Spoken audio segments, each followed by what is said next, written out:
Hi, I'm Andrew Cowell, and I'm the Program Leader at Glasgow Caledonian University for our Graduate Apprenticeship in Engineering, Design and Manufacture, and I'm very interested in how we can improve our work-based project provision. I've worked very closely with Ursula for many years on integrating academic writing development into our program. I'm Ursula Canton and I work at the University of Glasgow as well as Glasgow Caledonian University. I'm a senior lecturer in writing, so finding communication important is almost part of my job profile there. You're in good company then, Ursula. The specific focus of this project were professional communication skills. Such skills are valued highly by employers, including those in STEM industries, according to the UK government in 2019, and professional bodies, according to the Engineering Council in 2020. Yet feedback from employers involved in the graduate apprenticeship program reflected findings on a national level, Ulster University.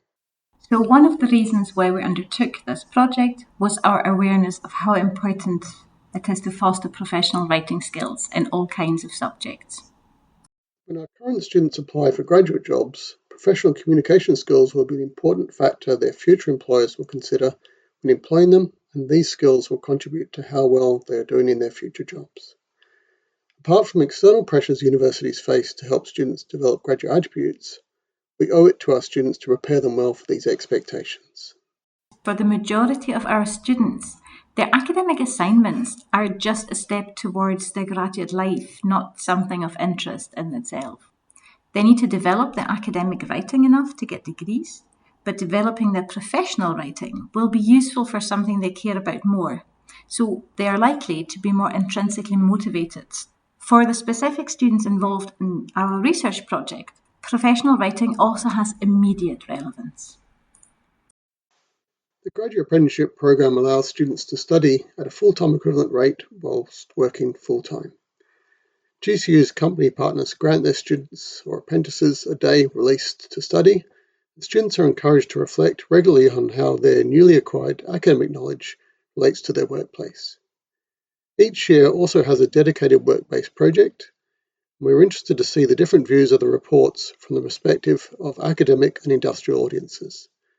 The aspect of writing development is incorporated into each of the work-based project modules and assessed through the report writing at the completion of these.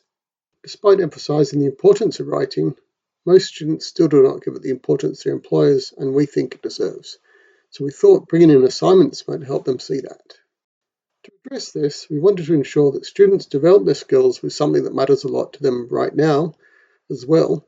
So the first aim was to develop professional writing through their assignments. Since the literature on professional versus academic writing did not give us enough answers about the different ways in which engineers in industry perceive texts, we needed to address another aim first, however, to increase understanding of what makes good writing professional engineers and engineering lecturers. For our first aim, that is to increase our understanding of what makes good writing for readers in industry and in academia, we asked for opinions on texts, authentic student reports that previous cohorts on this module had produced and for which we had consent to reuse them for research as long as we had anonymised them. We gave 19 texts to two groups of readers, 6 from industry working as industrial mentors to current graduate apprenticeship students, and 6 colleagues from GCU teaching this module or similar ones. All of them were engineers. First of all, we asked them to read the texts and capture their reactions on a visual scale. Rather than ask them about specific aspects of the text, we asked them how well they worked for them.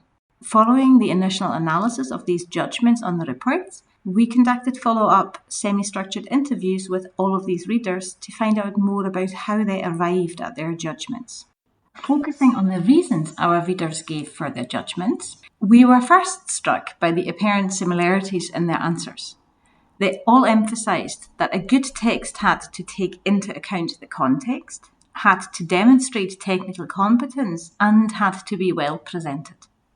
A closer look, however, revealed crucial differences, which reflected their different main purposes for reading. For engineering lecturers, the text is primarily a reflection of the writer, which allows them to assign a fair mark to it. When they looked at context, their key question was whether the assessment gave them enough information for a fair evaluation of the students' learning. They looked at technical competence and presentation in a similar way. For readers in industry, the purpose of a text is fundamentally different. The main question is whether a text contributes to driving forward the task at hand, whether it plays the role it should play in getting something done. The task a text should contribute to is determined by the context, so context is still crucial because it assigns its function to a text. And a writer who doesn't understand the context is more likely to write for the wrong purpose. Presentation is again not primarily a reflection of the writer's care, but bad presentation can create a barrier to serving the purpose. It is annoying because it makes the task harder. In a similar way, their impression of the technical competence was first and foremost important for them to decide whether the contribution to the task made through the text was likely to work. Whether this gave them a positive impression of the writer as someone who was technically brilliant, or someone they wouldn't trust with any future tasks was on their minds, but more as an afterthought that was relevant to future decisions, not the specific task at hand.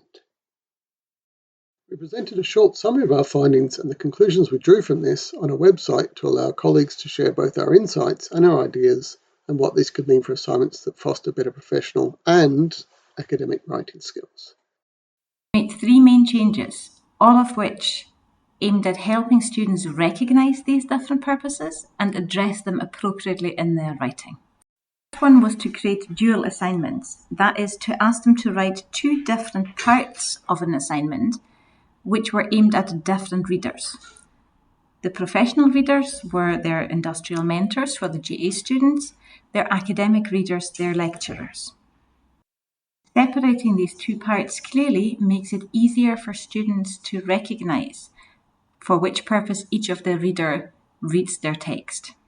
To emphasise this further, we made a second change, which was to include more contextual information in the assignment brief. And finally, we changed the rubrics, focusing more on how well each text worked for a reader rather than specific aspects that were included in the texts. Rather than asking whether a text was well structured, we included a criterion that asked whether a text made it easy for readers to find information that was relevant for them quickly. Our intention behind all of these changes was to help them think about what worked and not on a general idea of how to get an assignment, any assignment, right. This concept was implemented in 2 modules, the work-based project for Level 3 of the Graduate Apprenticeship and a Level 1 module. This presentation focuses on the work with the GA students' assessment. Students complete a work-based project at each level of their program, but the project at Level 3 is a little different in that they are expected to lead a project that demonstrates innovation and business change. The final report for this project is thus well suited to writing for the 2 different audiences that Ursula mentioned. The company will primarily be interested in the business case for the idea the student apprentice is proposing, so a part of the report is dedicated to this, and the students are encouraged to think of this when writing. The technical background for the business case is written for a more academic audience, with the structure and content including references from academic literature as well as industry sources. From a personal perspective, I was involved in the marking of these reports and found the format quite easy to follow and assess. As we know, sometimes reading assessments can get repetitive, but this different format avoids this.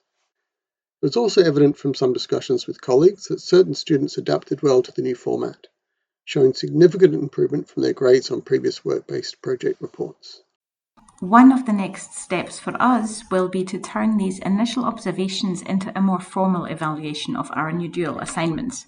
Both the original one we presented here and the second pilot we ran in a Level 1 not work-based module.